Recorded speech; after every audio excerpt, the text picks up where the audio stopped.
लकड़ी का कटोरा।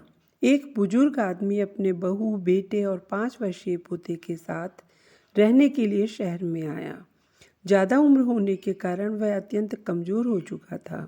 उसके हाथ कांपते थे और दिखाई भी कम देता था। उनका छोटा सा घर था, वहाँ पूरा परिवार एक साथ बैठकर टेबल पर खाना खाते थे। लेकिन उस व्यक्ति के हाथ कांपने की वजह से खाने में बड़ी दिक्कत होती थी। कभी मटर के दाने उसकी चम्मच से निकलकर फर्श पर बिखर जाते, तो कभी हाथ से दूध छलक कर गिर जाता। बहू बेटे 1-2 दिन तो ये सब सहन करते रहे, पर अब उन्हें अपने पिता से चिढ़ होने लगी। हमें इनका कुछ करना पड़ेगा, लड़के ने कहा। बहू ने भी हाँ में हाँ मिलाई और बोली, इनकी वजह से हमारे खाने का मज़ा भी किरकिरा हो जाता है और हम इस तरह चीज़ों का नुकसान होते हुए भी नहीं देख सकते। पापा जी कभी खाना गिरा देते हैं, कभी बर्तन तोड़ देते हैं। अगले दिन जब खाने का वक्त हुआ तो बेटे ने एक पुरानी मेज को कमरे के कोने में लगा दिया। अब बूढ़े पिता को वहाँ अकेले बैठकर अपना भोजन करना था। यहाँ तक कि उनके खाने के बर्तनों की जगह एक लकड़ी का कटोरा दे दिया गया था, ताकि अब और बर्तन ना टूटें। बाकी लोग पहले की तरह ही आराम से बैठकर खाते थे। वो बुजुर्ग आंखों में आंसू और अपमान लिए अनमने ढंग से थोड़ा बहुत ही खा पाते। यह देखकर भी बहू बेटे का मन नहीं पिघलता।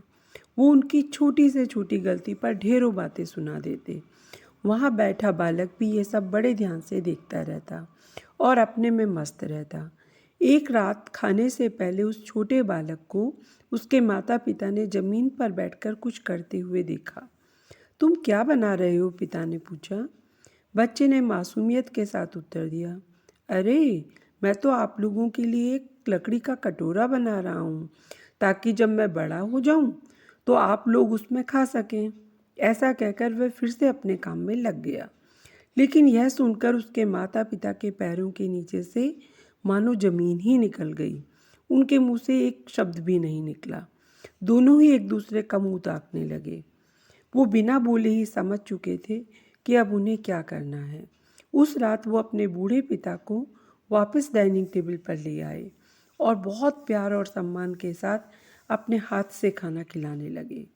जब बच्चे छोटे होते हैं तब माता पिता उनका किस कदर ख्याल रखते हैं, बड़े होने पर बच्चे शायद भूल जाते हैं। कृपया चैनल सब्सक्राइब करें। धन्यवाद।